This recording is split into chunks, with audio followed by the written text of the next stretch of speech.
But we no longer have a rule by law in America. The administration is running everything, and they've simply, this case has gone to the Supreme Court. They're trying to prevent the Supreme Court from interfering to determine whether this is legal. And they say, we've got to get this thing through by Monday. We cannot possibly allow the Supreme Court to look at this. Why the world's got to fall apart, the sky's got to collapse, there's got to be blood running in the streets. We have to get this through immediately. And they're using fear to try to simply circumvent the rule of law, because these people don't believe in the rule of law. They believe that the elite should determine what's going to happen. The same thing is happening basically with General Motors. We say, well, Obama says, I don't want to run General Motors, and yet they put a 31-year-old man just out of business school in charge of General Motors. They have put him there. They forced the board out. They forced the CEO of General Motors out. They put a 31-year-old in charge of distributing the assets of General Motors. Of course, apparently, they've actually put the Saturn division up for sale. Apparently, it's going to be sold. Why didn't they put Chrysler up for sale? Lots of people would have bid on it. Instead of giving it without any money, compensation at all, to a foreign manufacturer. Of course, we're going to do everything we can to transfer something like $50 billion to General Motors, because they're developing their plants all throughout the rest of the world, and we're going to fund the transfer of American jobs to foreign countries. But we can't tell the American people that.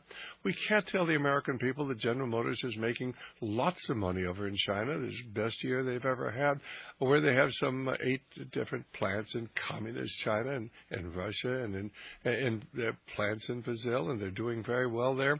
So why are we giving them all American money? It's a transfer of the wealth of the American people to General Motors so they can build their plants overseas and take our jobs overseas. And the average American has no idea what's going on, because nobody's going to tell them. Our number, 1-888-24-LIBERTY, 464-8295. Bob, I'd like your comments and your thoughts on these 2 bankruptcies, great American corporations, that are being handled illegally by our own administration.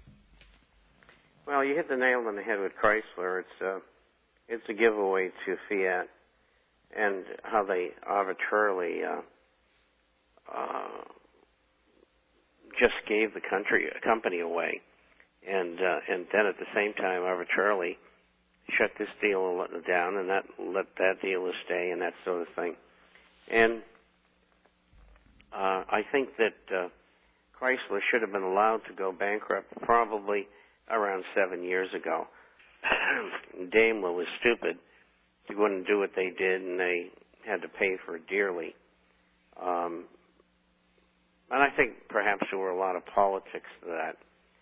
And with the General Motors, if you think that you've seen something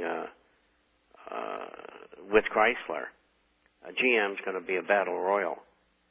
And you've got the retirement plan, which has essentially been stolen. And under the ERISA Act, they can't do that.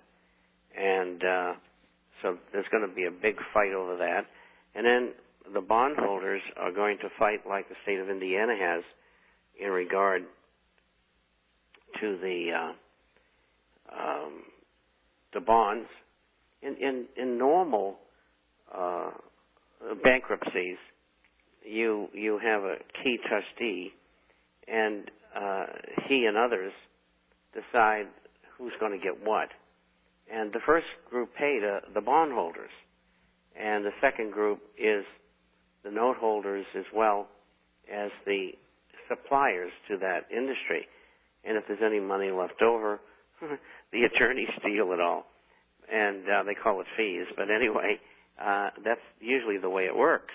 Well, our government's come in and said, well, the bondholders get next to nothing, as you just explained about Chrysler in the state of Indiana. And the note holders, in the case of General Motors, now you got 2 firms, and that is J.P. Morgan Chase, and the other one is Goldman Sachs, and they lent money to General Motors like other people did. And they're going to get 100% of their lended notes back, and that's $6 billion. and nobody else is getting that. And so you see this voluminous cronyism, and that's exactly what it is. And so everything is totally unfair. And how can we solve that? Well, keep them tied up in court indefinitely, number one. And number two, pass legislation that would impose tariffs on goods and services coming into the United States. That would mean that General Motors couldn't bring the cars that they manufacture in China in right, isn't to it? undercut our own jobs. Isn't that terrific? Right. And they have to build them in America. Right. But they don't want them to build in America. The real plan of the globalists who run things is to transfer our manufacturing overseas, and that's why they don't want tariffs. That would make it, unprofitable to bring the products that General Motors manufactures in China and in South America into the United States. So they want this. They want to do away with American jobs, but they're certainly not going to tell the American people that. Well, what's going to happen is going to be forced upon them. And they just don't know that yet. And they're scared. And that was borne out 3 weeks ago at the Bilderberger meeting when they said, hey, this thing looks like it's getting out of control. Even though FEMA is going to bring in foreign troops if they're needed in America. Let me tell you something. The minute a country sends foreign troops into America, they'll have a revolution in their own country.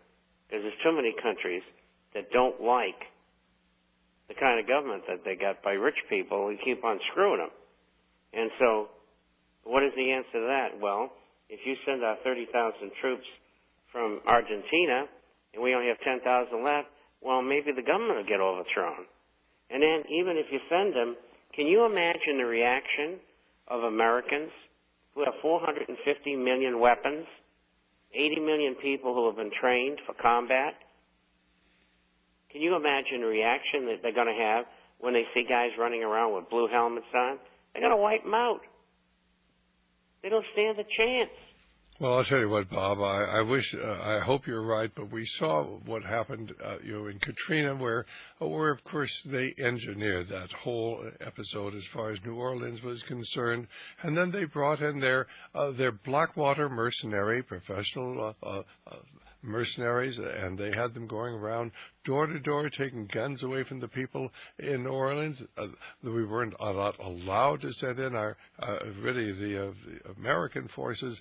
They were bringing in these, and then they were going door to door collecting guns. But the fact that they was no outcry because they were bringing in paid mercenaries from Blackwater and to patrol the streets of New Orleans, and we don't talk about that much anymore, but the people accepted it, and the people who didn't, they got roughed up by these thugs. Well, for the most part, you were in poor neighborhoods with people with no education, and they might have had a gun or two around, and most of them have never been trained. You go to Sioux City, Iowa, South Dakota, Kansas, people aren't going to put up with that. They're just not going to be herded around by a bunch of troops, whether they're foreign or whether they're mercenaries. And, I don't know whether mercenaries think about these kind of things, but you're looking at a force of perhaps, including law enforcement, of 4 million people, maybe 5 in the United States. And maybe they'll bring in another 5 million. That's 10 million people. There's 40 million people who will challenge them. That's 4-to-1 odds against them. And if all 80 million do it, that's 8-to-1. Do they really want to face that? I mean, these guys all know how to shoot. And women, too, for that matter.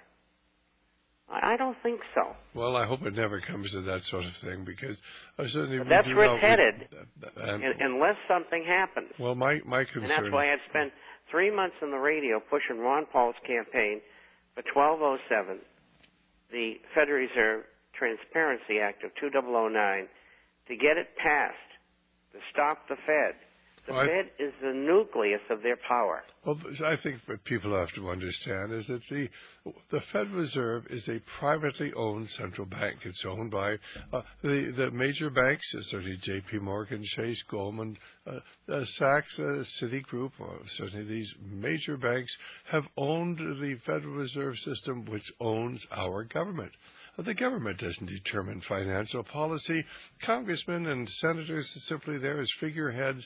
The policies are laid out by Ben Bernanke and Mr. Geithner, and they both are part of the Brotherhood of Darkness. Mr. Geithner comes from the Trilateral Commission, the Council on Foreign Relations.